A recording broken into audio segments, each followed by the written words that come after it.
Hello and welcome to our today's episode of The Lifestyle. My name is Cheryl Otieno. Just like we always do, we take it a tile at a time. Remember to tune in every Sunday, 7:30 p.m. only on ICTV. Our repeat shows are Tuesday, 5:30. Please do not miss any of it. Now, on our today's style, we have a guest, beautiful and a designer, and we are here to just talk about what motivates her, what she's currently working on, and how we can also get into her world, because trust me, she is doing magic in the world of fashion, and she wears several hats like most millennials and most Gen Zs.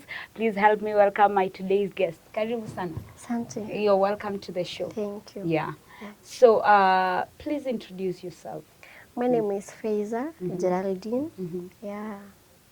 And so Feizah, who is Feizah? Okay, you've told us your name. Who is Feizah and what do you do? So Feizah, I'm a journalist by profession, but mostly I major on fashion. Yeah, that's what I do. Yeah. Mostly. Yeah. Yeah. So you major in fashion. You went to school. You pursued journalism, and then after finishing, you started fashion. How did that happen? Because I have seen some of what you do. We'll have a chance to show our viewers, but you're doing magic. I mean, Yes, from sure. the way you dressed, we can already tell you do magic in that word. Yeah. So how did you begin? Okay. Personally, when it comes to dressing, I started by dressing myself. And most of the time I could just see myself at standing while in the mirror, and I was like, this one I can do it, not only to dress myself but to bring it to my world. So I started while I was very young, so I couldn't find myself mixing colors when it comes to maybe from handkerchief to my clothing, my shoes, and I found that one could really do well while I come to the fashion world. Yeah. So I just attend it that way up to now. When did you know it's a thing that you can pursue? You know, a lot of people, you feel like you don't have gift until later. Yeah. Maybe in your late teenage or early 20s is when someone is like, by that, this is something I can. When did you realize fashion is something you can pursue? While I was in high school, because mostly we couldn't have those conventions, and I couldn't see like while I was serving in praise and worship, and I could see like the way they're dressing, I couldn't really help them in dressing. So most of the time they couldn't send me with their colors, but I found that I used to see that I can help them in choosing colors, and the way I used to dress them was just amazing, and I felt like this one could start motivating me doing so. And was it at that point that you started making money out of it, or it was just something you did for friends? Right, for those times I used to do it for free. So, and at times I could do it so extraordinary, and the people were like, no, we can just take this for free, and they was like, they could pay me back, and so I took it as a business from that time till now. Yeah. And you're saying you pursued journalism. What drove you into that line? Okay, journalism. I came to pursue journalism while I was coming to pursue hospitality, but I just came and I saw the institution fee they was charging was very high, and I was like, oh, I can't do this for good 3 years just to go and cook for people, and I was like, what else could I do? So with the kind of fashion I seen, while dressing this good, I ought to be in TVs, and I will just. Oh, yeah. I went for it. Yeah, so I pursued journalism. And was it up to your expectation while you were there? Did you at some point feel maybe lost, or did I take the right course?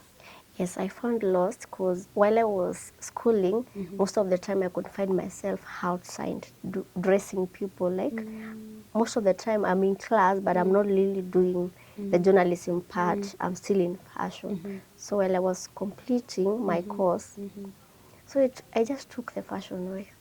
Yeah. So when you finished, you went for your internship, you graduated, and you are... Yes. And you're like, this is a degree you've labored. So what are some of the fashion experience? Because again, you're in the world of journalism, and journalism is all about the spotlight. That's How right. did that improve your sense of fashion? In journalism. Mm-hmm. So I usually used to see like those who are the anchors, Mm. they dress very well. Mm-hmm. And I was like, even if I'll go to the journalism industry, Mm-hmm. I'll just be in the place of, there is those people who do, what is that part? Those people who dress people. So I said, even if I'll go to in another station, I'll just be there to dress them, not really to go and, I'll just want to look, to see them looking good. Yeah, yeah. While And that is what you, so you kept on encouraging yourself. You're like, even if I'm doing journalism. yes. And is journalism something you'd want to pursue maybe later in active journalism? Is it something you'd want to pursue? Yes, sure. I love to do it after my, maybe the fashion industry has just grown. Like I have shops and all that, so I have employees. So they'll have known what I'm after. Those people will have seen me and they'll have grown to my point. So I'll be able to lend my work to people, and then I'll just be comfortable while in the journalism. While in the journalism. So as a news anchor, who motivates you so much? I just love Hassan. You love Lulu Hassan. Yeah. Uh-huh. Mhm. Yeah. I always see them standing. Okay, I'm also, to them also, not really what they say in the screen, but how they dress. I love just how they dress. Yeah. And one day, if you are, now that you're in the fashion, let me just say, let me give you a scenario where I'm allowing you today to dress Lulu Hassan and Rashid Abdallah. Yes. Give me the color combination. Being that she does a hijab, consider the shoes, consider the Nani Rashid, and match the way they normally match. Give me a color combination. Or red and black. Maybe the gown black. So the shoes will be red. Maybe they also the, whatever it is, its name, The the hijab. hijab. Also maybe red. Yeah. And the accessories, I'll also go for gold. That is red, black, and gold. Yes. What about Rashid? Rashid will have the, also the same, the, what is it? The Islamic thing, the attire. I'll have to go for the red top, then black, and also for the shoes I'll go for the gold, because the men doesn't do much cause any Colors. jewelries. Yes, maybe for the watch I'll go for gold also. Wow, wow, Lisa, that is just amazing. Yeah. So you've just dressed our stars in a bit. You've just dressed our stars. So we've talked about your getting into fashion and how you managed to do it. Currently, as we are, you're in the fashion business. Now, how did that start? How did you get into active business in the fashion industry? Yeah. To do the active in the fashion industry. Okay, for my, maybe the suits, for the job to do the suits, the first thing I just went into a shop, and I've always liked to be on suit all along. So I just went, the first day I bought one suit for myself, and then out of nowhere people will be like, Feizah, where can we get such? First person I spotted, and I refund. The first one I refund to the very shop, and so from that time, just uploading one photo, people were like, are you selling? So I was like, okay, yes, I sell. So at that moment, I really knew the very plug where this person, where I bought is. I went, bought like 3. Within 2 days, I have just sold. So I decided that now I can restock mine. Let me have like 3 or 5 every time a week. And that one peaked. So far I'm not only selling suit, I'm also selling dresses, because people are like, okay, whatever I dress, people just get to admire. Yes, from that perspective, they carry theirs also. Yeah. And now, do you work from home, or do you have a specific location where someone wants something, they can come. And because you've really taken advantage of internet, and Yes, we yes. all know that is one of the best Sure. places, one of the best marketplaces to just sell your products. Do you have like a physical location where if someone wants to tell them come? Yes, sure. I Yeah. have. For the first time, I started selling in my very house, small house. So mostly, I was not very comfortable inviting people like, I'm selling suit and your size is. I have their sizes, but I was not very comfortable to when I to pin someone into my very house. Yeah. Like, come and dress. I was like, Feizah, are you for real? You are selling your clothes from the the people, while they see your statuses and they're like, this one have a very big shop, and maybe I have three pieces, not the 5 things you are seeing in my status. So I was not very comfortable. So I took some time convincing people, you can just for this week you just come and fit from my house. I have the stock in my house, but right now I've just secured a place in Haraji, Nairobi. Wow. So that's why I sell my clothing. Yeah. And what can you've given us something brief. You've mentioned about being uncomfortable, whereby, because sometimes when you portray some of these things online, and they're good marketing strategies, Yes. people feel, where Feizah has made it, and then now it gets to a place where maybe you're about to secure the deal, Yeah, yeah. and you realize, no, it's not as I had expected. How did you deal with that? I mean, upcoming, because I know you're still an upcoming Yeah, business yeah, lady, sure. and trust me, you're doing very well, and you're doing it awesomely, and you're still upcoming. How do you deal with the esteem issues that come with that come with people's expectation versus where you really are? Yeah, Yeah. it's not pleasing. Most of the time, I found I fed myself in a lot of pressure. Like someone I just like the dress, I posted my status. Not that I really have that stock, but I'm just displaying so that if I see someone is interested, I'll just go and pick the stock. So mostly, like it has been a number of times I'm like, I posted something, the clients need this in 2 hours time. At that moment I'll have to, if I'm in the house, I'll have to go pick it. By the time in those 2 hours may not be very enough. By the time I'm back, the client was like, Feizah, you disappointed me. Why did you really post something that you don't have in your stock? And maybe I've posted something I'm not even selling. And the people get to, I'm coming to your shop right now. Color green, this blue, I'm coming for it. And I was like, I saw this one in another shop, but I was just posting. In case you're interested, I just pick and sell to you. So I mean, upside down. Yeah, it's not really comfortable also. Yeah. And where do you, because you're really working on your customer base, and I've happened to see some of the positive replies, because turns out I'm not the only one who really likes what you're doing. People really like what you're doing. How do you ensure you do not disappoint them? Okay, I usually tell many of the people like my shop is online. So when I tell you my shop is online, you must be someone who is very like close to me and someone will understand, because there are some who won't understand, and people now fear because you see online things like maybe I might be there to just receive your cash and I'm not going to deliver. So people fear that one. So mostly I just tell my people that my shop is online, and just when you need this one, tell me maybe in 2 days time so that I can plan and deliver. Yeah. So And what keeps you going despite all these challenges?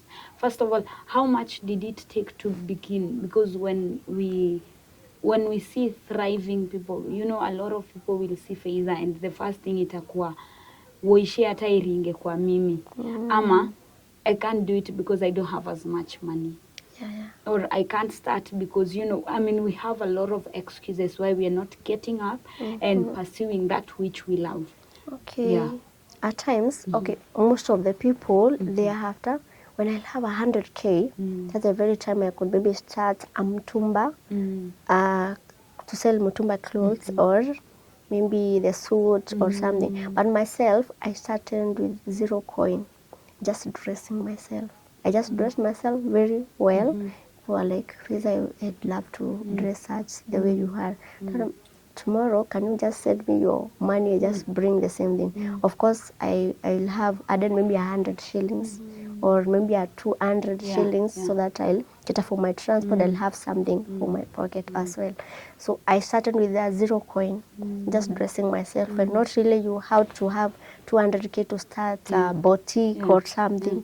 No, myself, I started with 0 coin, just dressing well. People were interested on my dress code. They were after will be coming for such. So I just started like that. Maybe to sell like 2 people's from that time. So I got encouraged, and I just trying to have some small coins. Yeah. Then I started. Yeah. And what motivates you, like when, first of all, are there seasons where you feel these seasons are quote and quote dry, and some seasons they are really, really flowing? And during those dry seasons, what gets you up in the morning, keeps you posting, keeps you telling people you need to buy, despite the fact that sometimes you may not have it? What keeps you going? So at times I may just wake up in the morning, maybe on a Monday morning. So considering the whole weekend, I've not even sold a single dress or maybe a suit. But I have that one. It's a passion inside me. I know I love fashion. So I won't just give up just because I didn't sell the previous day or anything. I just wake up very strong and I'll have the courage to post. Yes. Referring on my past, whatever sales I've done before, that one keeps me encouraged. Yeah. Like the first customer I sold to, maybe I don't have to lose that one. I just keep on showing that customer, the stock is still there. If you need another one, I'm here for you. Yeah. And so they are going to text and or reach out, and you're Sure. going to just get them that. Anytime. And how is your schedule? How is your schedule to ensure, maybe what are some of the things you put in place to what are some of the systems you ensure you put in place so that even when you are not okay, you still have to get up in the morning and you still have to do this because of consistency? You know, we are in a generation where one time as a talk show host, I'm blooming, and you know, the next minute people are like, is that show still continuing? You know, and it's not been even a year. Yeah. Because, okay, at times, I've been selling suit most of the time. So it became a place where, okay, most of my friends and those people around me, they're like, they're not at a point of buying suit. And they're like, hey, Feizah, you're only selling things that we cannot afford. Because if I tell someone suit goes to 5,500, hey, can't you get something also decent for us who have maybe 2K and all that? So, and there are those people who are very comfortable in me selling only suit. So I started posting maybe dresses, worth 1,200 or 15. So those clients who are very into suit, I at least I post to only sell the suit. So I started selling dresses, and those past customers were like, hey, what has really happened? Because I really wanted also to motivate the other group of people. Like, I'm not only selling the things that you cannot afford. So that one, with just alongside maybe 1 month period, so I started going to inboxing my friends who have been who has been buying suit from me. I told them also we have to consider everyone. So this time around, I have both suit and the dresses, so you can also consider. And then with a short time, my sales continued growing because mostly I sell like maybe this day I've sold a suit and maybe 3 dresses. So, but there are times I even don't sell. Yeah, but the passion keeps on motivating me. So is fashion your only means or source of income? Sorry, is it your only source of income, or is it a major, a minor? Well, how do you classify that? And how on those days where you don't sell as much? Because I believe being a business that you're still building, sorry, a brand that you're still building, I believe it also needs financial input. So what are your other sources of income, and how do you also balance? So after I completed my course in journalism, I I went for my internship at an institution at Thika Town, Avant College. So I used to do PR, kind of call center, something like that one. So like 3 months I was done. But by the time I was done, I got an interview at Safaricom. So I do data entry. So the clothing and fashion, it's like when someone is in journalism, we say that it's commercial break. So during my commercial break, I do sell clothes. But full time, I'm working in Safaricom. So, and that ensures at least there is a balance. You don't go crazy Yes. while trying to Yes. to build a brand. Now you've talked about there were times you used to make suggestions for the worship team, maybe to consult for them. Yeah. And would you still, is it something you still want to pursue? Maybe go to different teams, even choir, you know, like KU, they have a great choir team. There is one in State House.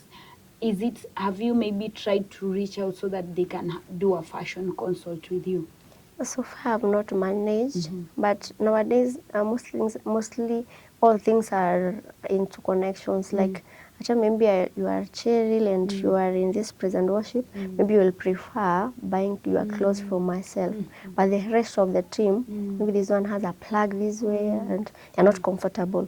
So it will depend, but with the time, I'm hoping I'll just get more of teams I'm dressing, and I'll just be proud, of course, because when people are just, you feel like you have dressed someone. That They one like, keeps yeah. you moving. Like Feizah dressed me. Wow. That's what I'm looking forward to that day. And where do you see your yourself and your business? Is it your business or your brand? What's the name? And where do you see yourself and your brand in the next few years? Maybe let's say 5, 3, 10. It's a brand because I already have a name. It's Feizah Closet. So in few years' time, I see myself, I'll have boutiques. And I'll have high-end people because I don't see myself, I'm seeing myself going far because right now I have a number of customers, and so I also have to, the shop I have currently, I'll have to make it Yeah. to accommodate everyone. To accommodate everyone. We are coming to the end of the show, but before we come to the end of the show, I would love you to do for us 2 things. Okay. Number 1, you give us your social handles, how we can get to contact you, how our viewers can get to contact you. Yes. In case they need a consult and I know God will open for you a door to still dress these teams, because right now we really need sober people in the fashion industry. Sure. It's not going as it used to, you know. No. And so we really do need sober people in those platforms. And so you give us your social media handles, you give us maybe your contact, how we can get to contact you, and then we have a parting shot from you before we wrap up the show. Okay. Yeah. So in social media platform, just my number is 0799 052 330. Then I go by the name Feizah Brook Closet, and I'm located at RNG Nairobi. So anytime, I'm just a call away, just a phone call away. Just call me anytime. I just have to dress you, and you'll be proud. And that one, I know very well. Yeah. Yeah, take a look at her. She's a wonder. She is a wonder. She is doing magic in the fashion world. Please ensure you get in touch with Feizah. She's doing an amazing job, and it is something that is inborn, and she's sharpening it.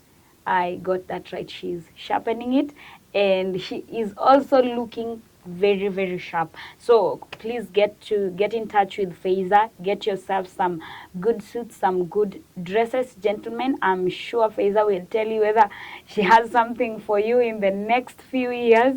Feizah, it's something maybe you should consider, or you should liaise with someone. Because Yeah. I will have to consider that because mostly I dress ladies, Yeah. and their men are like, wow, this lady also comes to our side, will be amazing. And I'm like, I'll be considering them in Okay. few. Okay, so that is all we had for you. That is our guest today is Feizah, and my name is Cheryl Otieno. Until next time, ciao.